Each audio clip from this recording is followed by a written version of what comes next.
पुत्र पवित्रात्मा के नाम पर आमीन। धन्यवाद धन्यवाद धन्यवाद। हे पिता परमेश्वर पवित्र आत्मा प्रभु यीशु मसीह, हम आपकी स्तुति आराधना महिमा प्रशंसा बढ़ाई करते हैं पिता, आपकी जय जयकार करते हैं प्रभु। आपको धन्य धन्य धन्य कहते राजाओं के राजा प्रभु के प्रभु प्रभु यीशु मसीह।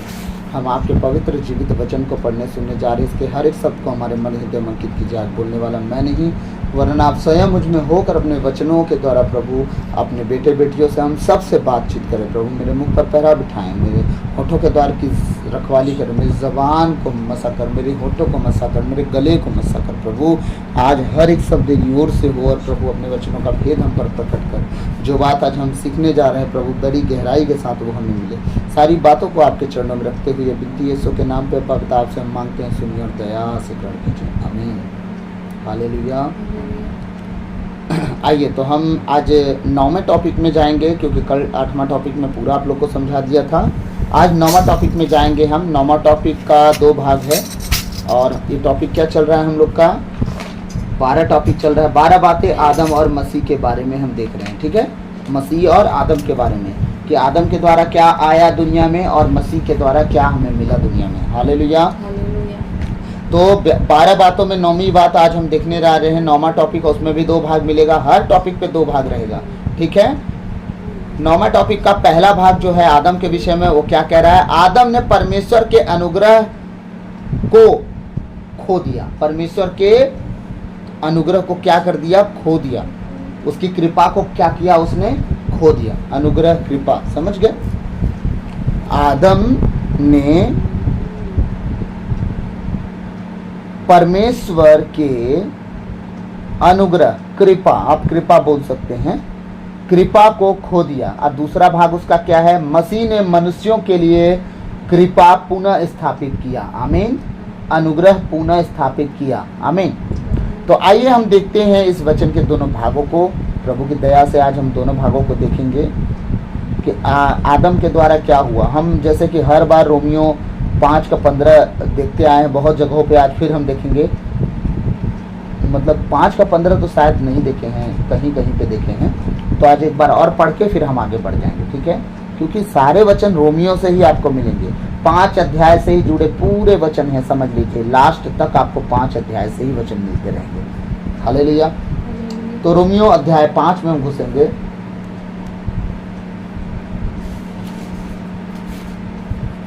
पाँच का 15 वचन निकालिएगा मेरे साथ।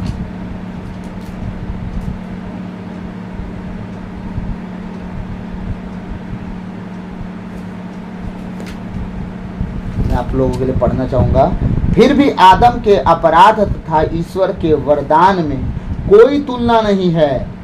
यह सच है कि एक मनुष्य के अपराध के कारण बहुत से लोग मर गए, किंतु इस परिणाम से कहीं अधिक महान है ईश्वर का अनुग्रह और वह वरदान जो एक ही मनुष्य ईसा मसीह द्वारा सबों को मिला है। आमीन। एक ही मसीह, एक ही मनुष्य के द्वारा, देखिए क्या हो गया? परमेश्वर का अनुग्रह मनुष्यों पर से खत्म हो गया। उसकी कृपा मनुष्यों पर से, आदम पर से खत्म हो गई। आदम ने परमेश्वर के कृपा को, अनुग्रह को खो दिया, खत्म कर दिया अपने जीवन के ऊपर से, और उसके द्वारा मानव जाति पर भी खो खत्म हो गया। लेकिन यीशु मसीह जब आए, मसीह ने मनुष्यों के लिए अनुग्रह, कृपा पुनः स्थापित कर दिया। पुनः स्थापित कर दिया हमारे लिए, वो दोबारा आया और स्थापित कर दिया। हालेलुया।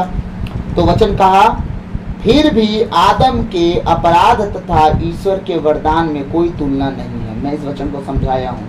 यह सच है कि एक ही मनुष्य के अपराध के कारण बहुत से लोग मर गए, हाँ, किंतु इस परिणाम से कहीं अधिक महान है ईश्वर का अनुग्रह, कृपा, है ना, और वह वरदान जो एक ही मनुष्य ईसा मसीह द्वारा सबों को मिला है। आमीन। आइए हम इस वचन के अगले वचन में जाएंगे। हम जो देखना चाह रहे हैं उत्पत्ति अध्याय 2 पद संख्या 17 कैसे हुआ, क्या हुआ, जब तक हम पढ़ेंगे नहीं हम समझेंगे कैसे। उत्पत्ति अध्याय 2 पद संख्या 17।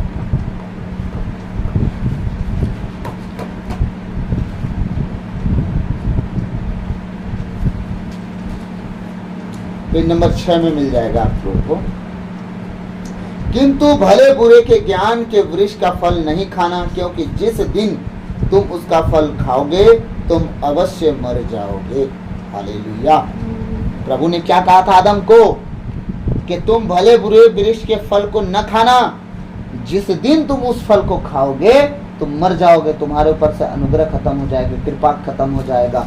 परमेश्वर क्या तुम मर जाओगे। मर जाओगे इन द सेंस की मतलब आपके ऊपर परमेश्वर का जो अनुग्रह अभी है कि आमने सामने आपसे बातचीत हो रही है वो खत्म हो जाएगी, क्योंकि परमेश्वर ने वचन में लिखा है कि मनुष्य परमेश्वर से आमने सामने बात नहीं कर सकता वरना वो मर जाएगा। तो आदम को निकालना पड़ा आदम की वाटिका से, क्योंकि वो मर जाता।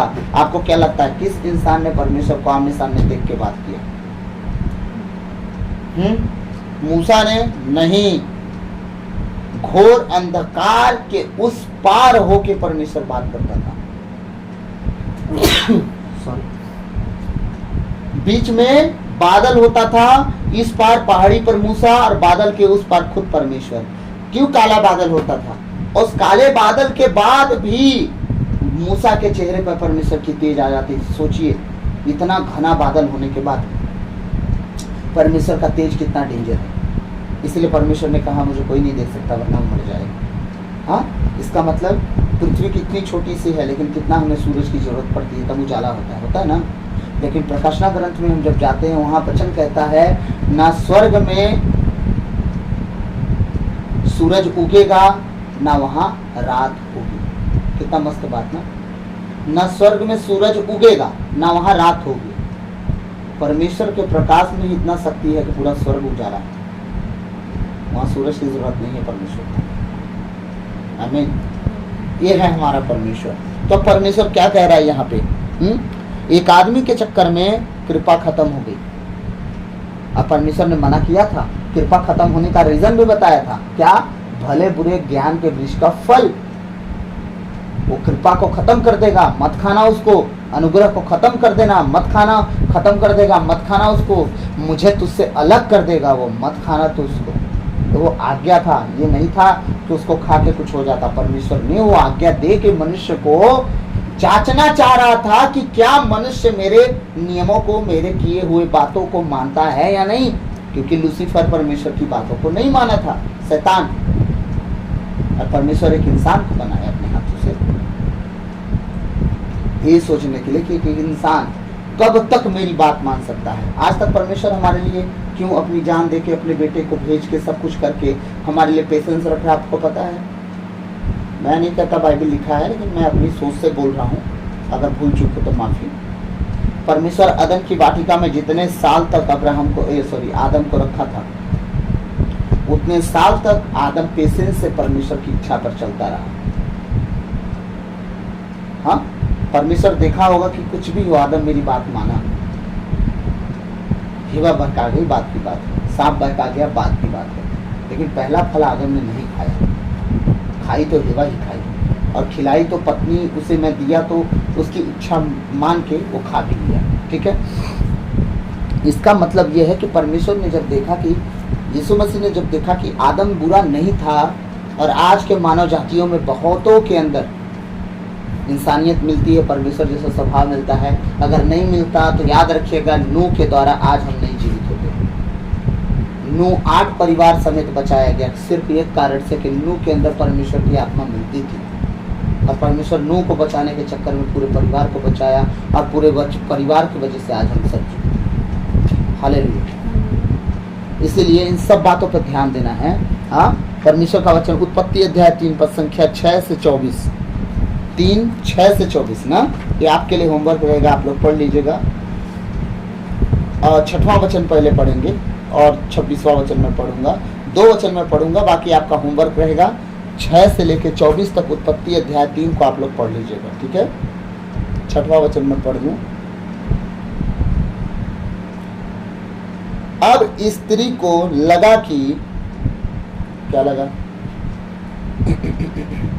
कि उस वृक्ष का फल स्वादिष्ट है और वह देखने में सुंदर है, और जब उसके द्वारा ज्ञान प्राप्त होता है तो वह कितना लुभावना है। मतलब आज स्त्रियों को ज्ञान चाहिए और सुंदर चीजें चाहिए। शायद इसी चक्कर में फंस गई है वह, और सारी आदि माता अपने बच्चों को लपेट ले गई। देखने में जो सुंदर चीजें हैं कूद पड़ो, भले खाई में गिर के जान चली जाए तो चली जाए, ठीक है। बुद्धि अगर मान लो किसी चीज से नहीं मिलने वाला है, तो अगर लोग कहेंगे दारू पीने से बुद्धि आएगा, तो स्त्रियां दारू भी पीना शुरू कर देंगी। बुद्धि आनी चाहिए, मतलब वो मानती है बुद्धि नहीं है।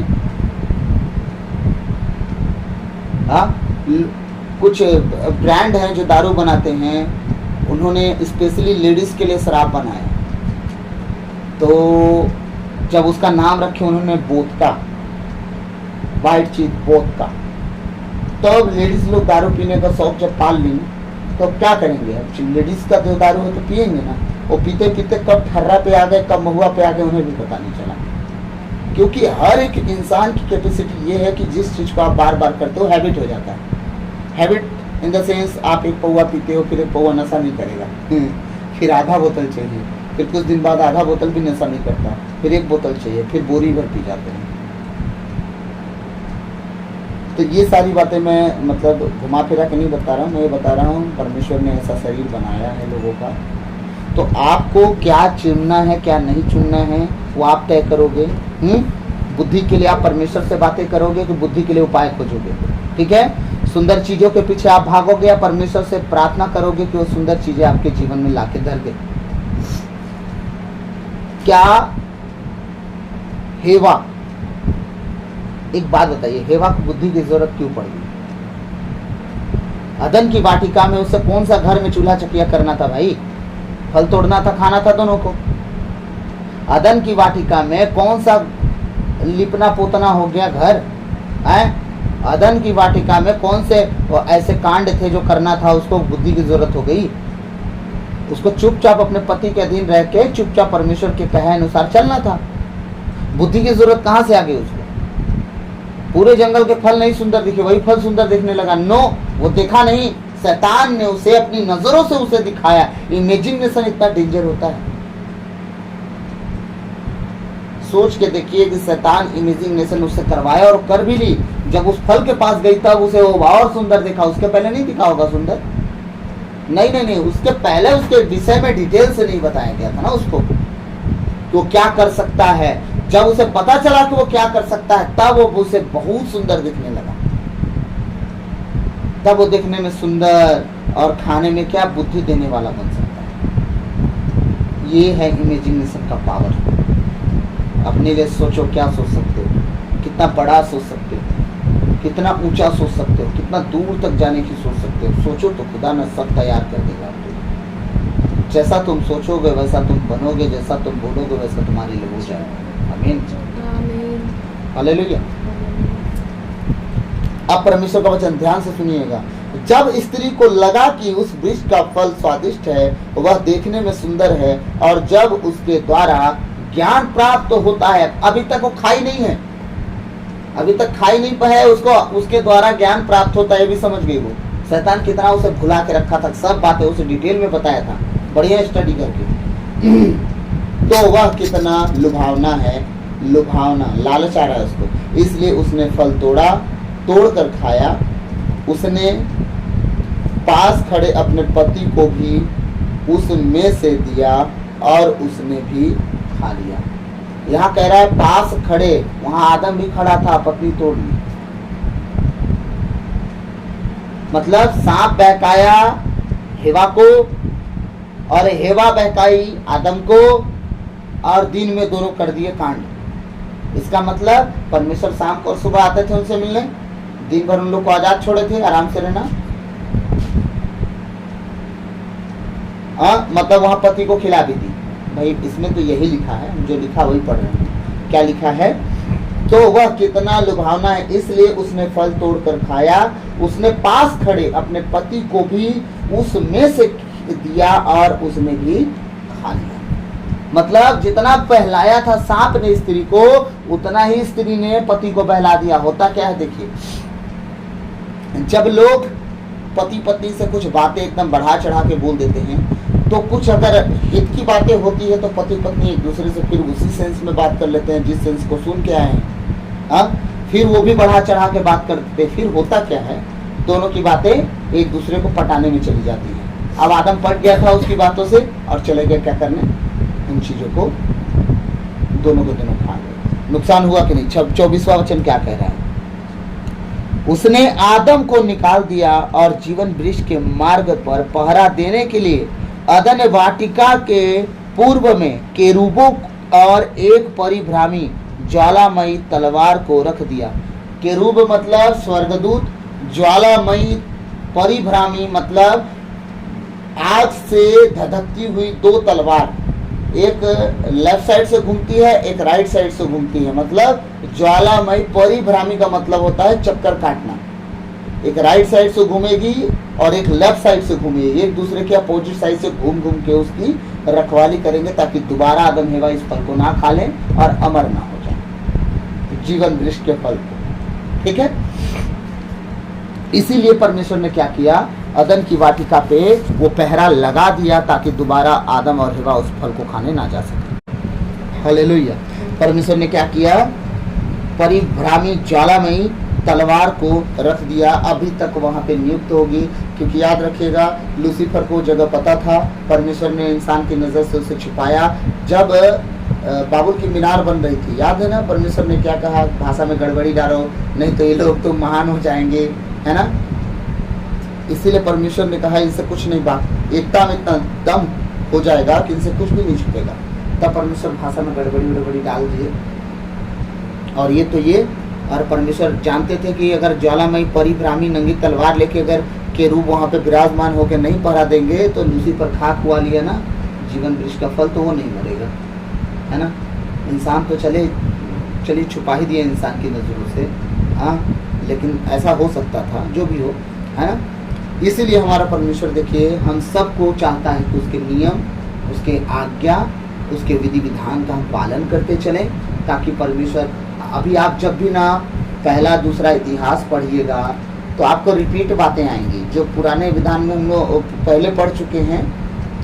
क्या बोलते हैं, विधि विवरण ग्रंथ में है, गणना ग्रंथ की पुस्तक में जो पढ़ के आए हैं। धीरे धीरे राजाओं का वृत्तांत जब आएगा, दाऊद की बातें, तो हमें फिर से इतिहास में मिल जाएगा। इतिहास की बीती हुई बातों के विषय में बताता है। तो जब मैं पढ़ रहा था तो ये बातें पता चल रही थी कि जो चाहे वो दाऊद के घराने से रहा हो, चाहे इजराइल के घराने से रहा हो, है ना, जो व्यक्ति परमेश्वर के करीब रह के लड़ाई लड़ा वो जीतता गया। जो परमेश्वर के विमुख जाके मूर्तियों की पूजा करके लड़ाई लड़ने गया वो हारते गया।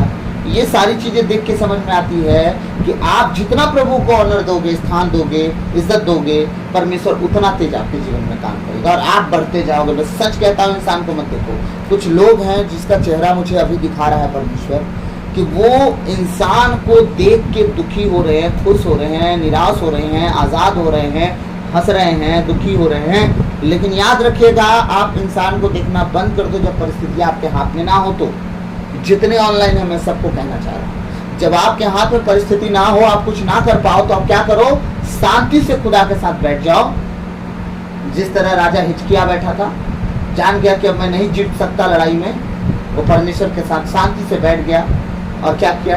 टाट ओढ़ लिया और उपवास में बैठ गया और परमेश्वर कायनात पलट दिया उसके लिए। जो नहीं होना था वो, एक रात में 1,85,000 लोग मारे गए। उन्हें हवा तक नहीं लगा कौन मार के चला। राजा अपने घर को गया, उसके बेटे बोलते हैं बाप निकम्मा है तू, किसी काम का नहीं। उसी के बेटे बताइए, मंदिर से निकल रहा है बाप, है, और बेटे मार डाले, बाहर के भाग भी गए। निन्वे का बात बता रहा, वही निन्वे जहाँ यनमान की योना नबी गया, उसी निन्वे गया था वापस। आइए हम दूसरा भाग देखेंगे। इसलिए मैं आप सबसे कहूंगा कि जब आपके हाथ में परिस्थितियां ना हो कि आप कुछ कर पाएंगे, जब परिस्थितियों का आप कुछ नहीं कर पाएंगे, ना भला ना बुरा, तो आप शांत रहो, प्रार्थना करो। परिस्थितियां परमेश्वर बदलने वाला है, आप सबके लिए बदलने वाला परमेश्वर परिस्थितियां हैं। आमीन। तो अब हमने 9वां टॉपिक का पहला भाग देखा, आदम ने परमेश्वर के अनुग्रह कृपा को खो दिया। अब हम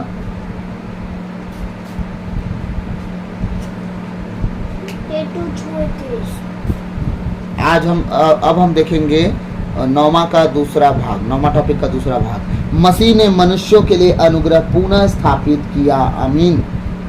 मनुष्यों के लिए मसीह ने क्या किया? अनुग्रह को पुनः स्थापित कर दिया। कैसे किया? आइए हम फिर वही वचन में जाएंगे।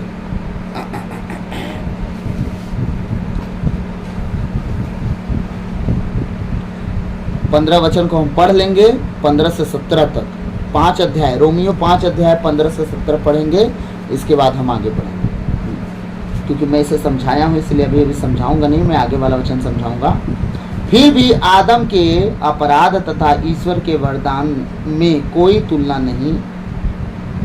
यह सच है कि एक ही मनुष्य के अपराध के कारण बहुत से लोग मर गए, किंतु इस परिणाम से कहीं अधिक महान है ईश्वर का अनुग्रह और वह वरदान जो एक ही मनुष्य ईसा मसीह द्वारा सबों को मिला है। नूह की जहाज जब पानी पर आई तो दुनिया के सारे लोग लगभग मर गए आदम के पाप के चक्कर में उस टाइम, ठीक है। हालेलुया। अब आगे 16वां वचन कह रहा है, एक मनुष्य के अपराध तथा ईश्वर के वरदान में कोई तुलना नहीं है। एक के अपराध के फल स्वरूप दंडाज्ञा तो दी गई, किंतु बहुत से अपराधों के बाद जो वरदान दिया गया, बहुत से अपराध हो गए, कहाँ तक, मलाकी तक अपराध मिले। लेकिन जब वरदान आया मत्ती अध्याय 1 में, है ना, वरदान दिया गया, उसके द्वारा पाप से मुक्ति मिल गई है। आमीन। वो वरदान हमारा यीशु मसीह है और वही पाप का मुक्ति है। यीशु, जिसने कहा यीशु पाप से क्षमा पाया, जिसने कहा यीशु व्यभिचार से छुटकारा पाया, जिसने कहा यीशु हर दुनिया से आज़ादी पाया, हर शैतान की ताकतों से आज़ादी पाया। और यह सच है कि मृत्यु का राज एक मनुष्य के अपराध के फल स्वरूप एक ही के द्वारा प्रारंभ हुआ, किंतु जिन्हें ईश्वर की कृपा तथा पाप मुक्ति का वरदान प्रचुर मात्रा में मिलेगा, वे एक ही मनुष्य ईसा मसीह के द्वारा जीवन का राज्य प्राप्त करेंगे। वाह, वो हमारे प्रभु यीशु मसीह हैं, जिनके द्वारा हमें सचमुच जीवन का राज्य मिलने वाला है। चाहे आप विश्वास करें ना करें, आप चाहे प्रभु के साथ चलना चाहें या ना चलना चाहें, चाहे आप लोगों की बात सुन के गड्ढा में गिरे ना गिरे, याद रखिएगा, अगर जीवन में परिस्थितियां ठीक ना लगे, अगर प्रभु को स्वीकार करने के बाद, प्रभु के साथ आने के बाद, प्रार्थना करने के बाद, आराधना करने के बाद, आप जान लीजिएगा कि शैतान को आप लात मारना शुरू कर दिए हो। अपने जीवन से, अपने घर से, अपने परिवार से, अपनी कमाई से, हर तरफ से उसे लात मारना आपने शुरू कर दिया। शैतान को लग गया है बुरा। जब शैतान को बुरा लगता है तो उस व्यक्ति को पकड़ता है जिसे आप सबसे ज्यादा प्यार करते हैं और जो प्रभु से दूर है। वो क्या करने के लिए? आपको होपलेस करने के लिए, आपको डाउन करने के लिए, ताकि आप खुदा के साथ वो संगति ना करें। याद रखिएगा, शैतान इस्तेमाल करना शुरू कर देता है उन व्यक्तियों को ताकि आप प्रार्थना ना करें। अब जब प्रार्थना में आप मजबूत होने लगते हो तब उसे बुरा लगता है। क्यों? आप गए कलीसिया में, आप आए वहाँ पॉजिटिविटी लेके, अपने घर में जब घुसे तो प्रभु की शांति आपके साथ निवास की, आप घर में प्रार्थना शुरू किए, तो अब वो सिंपल सा झुकने वाला प्रार्थना आप नहीं कर रहे हो। आपने देखा कि कलीसिया में जब हम संगति में थे तो वो प्रार्थना हाई लेवल की थी, अब मैं अपने घर पर भी हाई लेवल का प्रार्थना करूंगी। आप क्या करोगे? आराधना करोगे, जस्ट आराधना। स्तुति आराधना ऊपर जाती है, आशीष लेकर नीचे आती है। प्रभु हमारा कितना महान, देखो करता है बड़े बड़े काम। हालेलुया। जब आप आराधना करके परमेश्वर को बड़ा बना दिए, शैतान को लग गया बुरा। आपने कह दिया देखो हमारा प्रभु यीशु करता है बड़े बड़े काम। अब क्या करेगा? वो जूता निकालेगा प्रभु और शैतान को 3-4 जूता कसेगा, बोलेगा भाग, ये मेरे नाम की महिमा कर रही है, भाग, ये मेरे नाम का महिमा कर रहा है, भाग, अब इसके घर में कोई शैतान नहीं होना चाहिए। शैतान क्या करेगा पता है? अब आपको छोड़ के भाग जाएगा। अब आपके घर में कौन होशियार नहीं है जो शैतान का मार खा सकता है, उसको धरेगा। किस लिए? आपको नीचा दिखाने के लिए। तू तो बड़ा आराधना कर रहा था, अब क्या हुआ? अब कहाँ गया तेरा प्रभु? ये नहीं कहेगा तेरी औलाद में, तेरे पति में, तेरी पत्नी में, तेरी पत्नी के बेटी में, इनमें गलतियां हैं तब ये मार खा रहे हैं। क्यों? आप बताइए। अय्यूब क्या मरा? अय्यूब की पत्नी कोसने के लिए बचा दी गई थी। अय्यूब की पत्नी बड़ी धर्मी नहीं थी इसलिए बच गई थी, कोसने के लिए बची थी। अय्यूब को कोस रही थी, एक काम कर तू परमेश्वर को कोस और मर जा। वो बोलता था धत, परमेश्वर ने दिया, परमेश्वर ने लिया, उसका नाम धन्य हो। हाँ, सोच के देखिए कौन कौन मर गए जो अपनी बहनों के घर में खाते थे, अंगूरी पी के मतवाले होते थे। बाइबल अच्छे से पढ़िए, समझ में आ जाएगा। उसके बेटे और बेटी तक मर गए। जिन जिन चीजों पे अधिकार रख कर सकता था शैतान रख लिया। परमेश्वर से अनुमति मांगा, अय्यूब को लिए, परमेश्वर ने कहा सब करना, उसकी जान के हाथ ही मत करना। क्यों? परमेश्वर की नजर में वो निर्दोष था। ऐसे जान तो परमेश्वर किसी का लेने नहीं देगा ना। हाँ, ये है परमेश्वर के लोग, याद रखिएगा। तो उन व्यक्तियों का नुकसान हो सकता है। अब यहाँ देखिए, अब शरीर की हानि क्यों कर सका शैतान, यहाँ भी एक लॉजिक बहुत बड़ी वाला बात है। शैतान क्यों हानि कर सका अय्यूब के शरीर का, मैं बताऊं। याद रखिएगा, उसके बेटे बेटी जब अपने घर में पार्टियां करते थे, एक दूसरे के भोज में सम्मिलित होते थे, तो अंगूरी उंगली पी के पाप उप करके घर आते थे। तो उसका बाप अय्यूब क्या करता था, क्षमा बलिदान और पश्चाताप बलिदान चढ़ाया करता था, लेकिन अपने बच्चों को कभी नहीं डांटता था। एली, होपनी और पिनहास उसके 2 बच्चे थे, एली याजक, याद है ना, होपनी और पिनहास। वो व्यभिचार करते थे, मंदिर पर भेंट चढ़ाने वाली बेटियों के साथ वो कुकर्म करते थे, लेकिन वो उन्हें डांटता नहीं था। कहता था तुम ऐसा क्यों करते हो, लोग क्या कह रहे हैं तुम्हारे विषय में, डांटता नहीं था। हाँ, और तीसरा उदाहरण दे दूं, तीसरा उदाहरण और सुन लीजिए। हमारा लोट सदोम गोमोरा में रहता था ना, वहां के कुकर्म को देख के उसका जी बहुत जलता था, लेकिन वहां से निकलता नहीं था, रहता वही था। ये नहीं चुपचाप यहाँ से निकल लूं, जब ऐसा कुकर्म से भरा देश हो गया, पुरुष से स्त्री से ये सब चीजें चल रही हैं, अब यहाँ से मुझे निकल जाना चाहिए, तो वो बस बैठ के सोचते रहता था, उसका जी जलते रहता था। बैठ के जी जलने से कुछ हो जाएगा, ये चीजें होती थी। हाँ, और कोई काम नहीं कर रहे थे, अधिकार शैतान लेता है। हालेलुया। इसीलिए शैतान को अधिकार ना दे, कृपया आप बचे, आपका घराना बचाया जाए। मैं ये वर्ड आपको बार बार क्यों बोल रहा हूँ, ताकि जितने बार आप सुने आपके दिमाग में घूमना चालू कर दे कि मैं बचूंगी, मेरा घराना बचेगा, मैं बचूंगा, मेरा घराना बचाया जाएगा। यीशु मसीह ने वादा किया है प्रेरित चरित्र 16:31 में, इसीलिए मैं बार बार बोलता हूँ, ताकि आप भी बोलना शुरू कर दो, आप बच गए, आपका घराना बच गया, मैं बच गया, मेरा घराना बच गया। आमीन।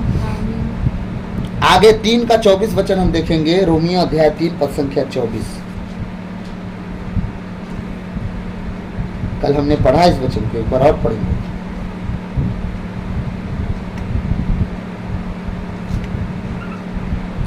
ईश्वर की कृपा से सबों को मुफ्त में पाप मुक्ति का वरदान मिला है, क्योंकि ईसा मसीह ने सबों का उद्धार किया है। हालेलुया।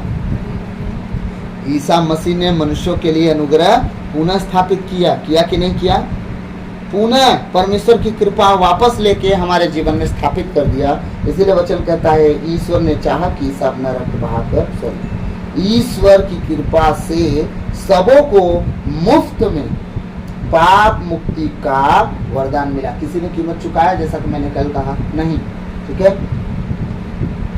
क्योंकि ईसा मसीह ने सबों का उद्धार किया है। अब आते हैं फाइनल अपने मेन वचन की ओर, ठीक है। पहला यूहन्ना रचित सुसमाचार अध्याय 1 पद संख्या 17। यूहन्ना पहले है, उससे पहले प्रेरित चरित्र, फिर यूहन्ना।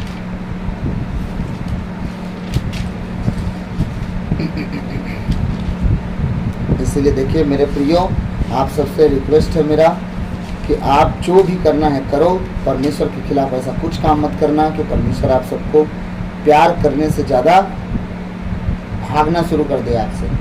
इस तरह जीवन नहीं जीना है, ठीक है। वचन क्या कह रहा है, यूहन्ना अध्याय 1 के 17 में, संहिता तो मूसा द्वारा दी गई है।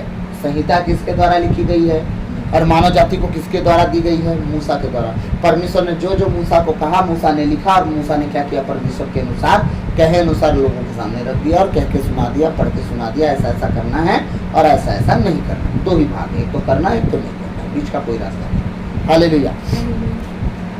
संहिता तो मूसा द्वारा दी गई है, किंतु अनुग्रह और सत्य ईसा मसीह द्वारा मिला है। आमीन। क्या क्या, अनुग्रह और सत्य, अनुग्रह और सत्य ईसा मसीह के अलावा कोई दे ही नहीं सकता, उनके द्वारा मिला है।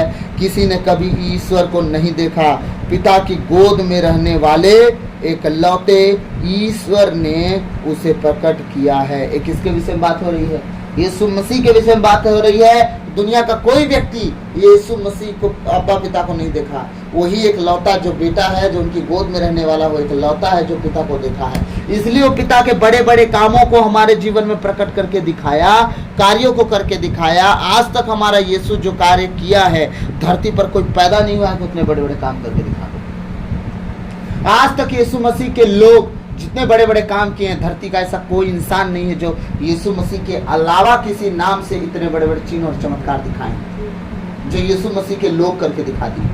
पर डे, एवरी डे, हर दिन जहां भी प्रेयर हो रहा है, जहां भी सभा हो रही है, जहां भी आराधना प्रार्थना हो रहा है, पक्का गारंटी है कि कोई न कोई चिन्ह चमत्कार वहां गवाहियों के साथ परमेश्वर दे रहा है।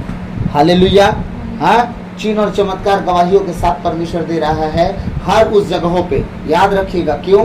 क्योंकि परमेश्वर जीवित है, उसका कलाम जीवित है, उसके लोग उस पर विश्वास करते हैं और वो सारा कार्य अपना करके दिखा रहा है हम सबके जीवन में। आप देखिए, आप अपने विचारों को, मन को उस जगह पे लेके जाइए जहाँ पे आपका काम नहीं बन रहा था। परमेश्वर ने आपके जीवन को बदला, आपके कार्यों को बदला, आपके नियम को बदला, आपके तरीकों को बदला और आपके जीवन में गवाहियाँ लाया। आमीन। तो इस गवाही को आप बरकरार रखें। जब जब अवसर मिले आपके जीवन की सारी गवाहियों को जरूर अपने लोगों को सुनाएं, अपनी गवाही के द्वारा सुसमाचार का प्रचार करें, ताकि लोग ज़्यादा से ज़्यादा प्रभु की ओर खींचे आएँ। क्योंकि प्रभु का वचन खुद कहता है, अगर तुम एक अविश्वासी को अगर पाप से बचा लिए तो तुम आग में गिरने से उसे झोंक लिए, खींच लिए अपनी ओर। हाँ, तो इसी तरह जीवन जीना है हमें, क्योंकि हमें नहीं पता कि हमारा परमेश्वर कब हमें उठा ले जाएगा। तो उठा ले जाने की तैयारी में लगे रहें और वचन को ज़्यादा से ज़्यादा शेयर करें, ताकि हम उस भाग को जरूर जान सकें। ताकि परमेश्वर, क्या पता, परमेश्वर ने कहा कि दुआ करना कि ठंड के दिन वो ना हो आए, और हाय उन स्त्रियों पर जो गर्भवती होंगी और जो दूध पिलाती होंगी, बोला है ना। इसीलिए सब लोग तैयार रहना। क्या पता अगला साल ठंडी जो आने वाला हो हमारे लिए डेंजर हो जाए। मतलब डेंजर हमारे लिए नहीं, जो यहाँ रह जाए हम लोग के लिए अच्छा हो जाए, हम स्वर्ग राज पहुँच जाए, उठा लिए जाए, रैप्चर हो जाए। इसीलिए अपना हर दिन परमेश्वर के साथ इस तरह से लेके चलना है, जैसे कि हमने आज का दिन देखा ये बहुत है, कल देखेंगे नहीं देखेंगे नहीं पता। आज के दिन में हम वो कार्य करें जो परमेश्वर को भाए। याद रखिएगा, हर दिन आप सोने से पहले अपने जीवन को ये तरीके से अगर जांच लो, मैं सच कहता हूँ आपका लाइफ बहुत बहुत बहुत बहुत कीमती हो जाएगा, बहुत एक्सपेंसिव हो जाएगा। कैसे? आप सोने से पहले एक चीज याद करो कि आपने आज कितने बुरे और कितने अच्छे काम किए। तब बुरे और अच्छे कामों में से एक चीज को आप देख लेना कि आपने अच्छा जितना काम किया है उसको काउंटिंग कर लेना, बुरा जितना काम किया था उसको काउंटिंग कर लेना। कल दूसरे दिन फिर वैसे ही करना, हफ्ते भर ही कर लो, आपके समझ में आ जाएगा कि दिन में बुरे काम नहीं करने हैं, अच्छे काम करने हैं, ताकि जब आप सोने जाओ आपकी आत्मा गवाही दे कि हाँ तू प्रभु के लायक है, प्रभु के साथ जीने लायक है, प्रभु के साथ चलने उठने बैठने लायक है। प्रभु तुझे ग्रहण करेगा, प्रभु तुझे संभालेगा, बचाएगा और लिए चलेगा, और स्वर्ग राज तेरे बाप का है और वो बाप यीशु मसीह है। आमीन। तो प्रभु इन वचनों के द्वारा हम सबको आशीष दे। आमीन। आइए हम अंतिम प्रार्थना में जाएंगे। सर्वशक्तिमान महान परमेश्वर पिता, हम आपको धन्यवाद देते हैं, राजाओं के राजा, प्रभु के प्रभु, प्रभु यीशु मसीह, पिछली रात के लिए, आज के दिन के लिए, इस शाम रात के लिए पिता हम धन्यवाद देते हैं कि आपने अब तक हमें जीवित, सुरक्षित और अचानक मरण से बचाया, हर अप्रिय घटना से, हर दुर्घटना से, हर एक्सीडेंट महामारी से बचाया, उसके लिए धन्यवाद पिता। आज तक जो भी हमसे मन वचन कर्म से अपना कर्तव्य पूरा ना करने से जो हमसे पाप गुनाह हुआ हो, उसके लिए हमें क्षमा कीजिए, दया कीजिए, कृपा कीजिए, हमें दंड ना दीजिए, हमारे कर्ज गुनाह अपराध क्षमा कीजिए, ताकि हम आपके कहे अनुसार जीवन जिए, पाप गुनाह से दूर रहें, पवित्रताई और खराई में चल सके, इस योग बनाइए। प्रभु हम धन्यवाद देते हैं सुंदर जीवित वचन के लिए। पिता मैं प्रार्थना करता हूँ तेरे बेटे बेटियों के लिए जितने ऑनलाइन हैं, परमेश्वर उनकी सुधि लेना, विशेषकर प्रभु जितने मेरे स्पिरिचुअल सन डॉटर हैं उनके लिए मैं प्रार्थना करता हूँ, उनकी सुधि लेना, उनके जीवन की हर एक जरूरतों को तो पूरा करता है और करते आया और करते रहेगा। प्रभु जो वो मांगते हैं अगर उनके लिए सही ना हो तो भले उनके लिए ना कर, लेकिन जो उनके लिए सही है खुदा मैं तुझसे प्रार्थना करता हूँ तेरा बेटा होने के नाते उनके लिए तू पूरा करना, ताकि उनके जीवन में बड़ी गवाही तेरे नाम की हो सके। प्रभु बचे, उनका घराना बचाया जाए यीशु मसीह के नाम से। लब्रीसा हंतो निहार हल्लहोर यंदेरे लेबे, हर बीमारी, हर गरीबी, हर वो लाचारी, हर वो परमेश्वर हड्डी के रोग यीशु मसीह के सामर्थ्य नाम से मैं आदेश देता हूँ हर एक के बंधनों को परमेश्वर टूटे, उनके शरीर को छोड़े। मैं उन्हें हर उन आत्माओं को श्रापित करता हूँ यीशु मसीह के नाम से, जो परमेश्वर की ओर से नहीं है और जो शैतान ने इनके जीवन में दिया है। खुदावन, मैं हर उस आत्मा को श्रापित करता हूँ जो व्यभिचार लेके आती है, हर उस आत्मा को मैं श्रापित करता हूँ जो बीमारी लेके आती है, हर उस आत्मा को मैं श्रापित करता हूँ जो इंसान के जीवन में जलन, ईर्ष्या, क्रोध, डाह, लीला, क्रीड़ा उत्पन्न करती है। यीशु मसीह के सामर्थी नाम से मैं आदेश देता हूँ एक एक जन के जीवन को छोड़े। जितने कमियों में हैं, जितनों ने परमेश्वर की आत्मा के अलावा अगर किसी आत्मा को ग्रहण किया है, सब छोड़े। सारी आत्माएं उनके जीवन को, शरीर को, प्राण को, आत्मा को, घर घराने को छोड़े यीशु मसीह के नाम से, और हर एक व्यक्ति आजाद हो। पिता, मैं धन्यवाद धन्यवाद धन्यवाद देता हूँ। तेरे कोड़े खाने से सब भले चंगे हो गए, तेरे लहू बहाने से उनके सारे पाप, हम सब के साथ सारे पाप धोए गए। ओ प्रभु, ईश्वर का पुत्र इसलिए प्रकट हुआ कि वह शैतान के सारे कार्यों को समाप्त कर दे इनके जीवन से, इनके घर परिवार से, यीशु मसीह के नाम से। पिता, आपका वचन कहता है प्रेरित 16:31 में, आप ईसा मसीह विश्वास करेंगे तो आप और आपका घराना मुक्ति पाएगा। हम विश्वास करते हैं आप आदि और अंत है, अल्फा ओमेगा है, मार्ग, सत्य, जीवन है। आप जीवन की ज्योति है, आप जीवन की रोटी है, आप जीवन के जल है, आप मुक्ति के कटोरा है, आप स्वर्ग राज के द्वार है। यीशु मसीह, बिना आपसे मिले कोई पिता परमेश्वर के पास नहीं जाता। हम आपको धन्यवाद देते हैं कि आपने हर एक परिस्थितियों में हमारी दुआओं को सुना है, न हमें छोड़ा है आपने, न हमें त्यागा है। प्रभु, हम धन्यवाद धन्यवाद धन्यवाद देते हैं। ओ प्रभु, सारी बातों को हम तेरे चरणों में रखते हुए यह प्रार्थना यीशु के नाम पे मांगते हैं, सुनिए और दया से ग्रहण कीजिए, आमीन। अब्राहम का प्रभु, इसहाक का प्रभु, याकूब का प्रभु, तू मेरा है। अब्राहम का प्रभु, इसहाक का प्रभु, याकूब का प्रभु, तू मेरा है। तू कभी ना छोड़ेगा, तू कभी ना ठुकराएगा, तू कभी ना छोड़ेगा, तू कभी ना ठुकराएगा। तू मेरा है, तू मेरा है। जिसके हाथ में मेरा आज, जिसके हाथ में मेरा कल और आने वाला कल, तू मेरा है। जिसमें हाथ में मेरा आज, जिसके हाथ में मेरा कल और आने वाला कल, तू मेरा है। इब्राहिम का प्रभु, इसहाक का प्रभु, याकूब का प्रभु, तू मेरा है। धन्यवाद पिता परमेश्वर। ओ खुदावन, आपने इस योग्य बनाया कि पिता हम आपके हो सके। हम तो इस योग्य भी नहीं कि प्रभु हम आपके नाम की महिमा कर सके, हम आपको पुकार सके, आपके नाम को लेने योग्य नहीं। खुदावन, हम इतने अधर्मी और पापी जीवन जी चुके। खुदा, तेरी दया से हम धर्म की ओर जाना चाह रहे हैं और हमें लिए चल। हमारे हाथों को ना छोड़ना परमेश्वर, हम सदा तेरे पीछे चले इस योग बना। प्रभु, सारी बातों को आपके चरणों में रखते विनती यीशु के नाम पर मांगते हैं, आमीन। प्रभु की विनती है, पिता हमारे, तू जो स्वर्ग में है, तेरा नाम पवित्र किया जावे, तेरा राज आवे, तेरी इच्छा जैसे स्वर्ग में है वैसे इस पृथ्वी पर भी पूरी होगी।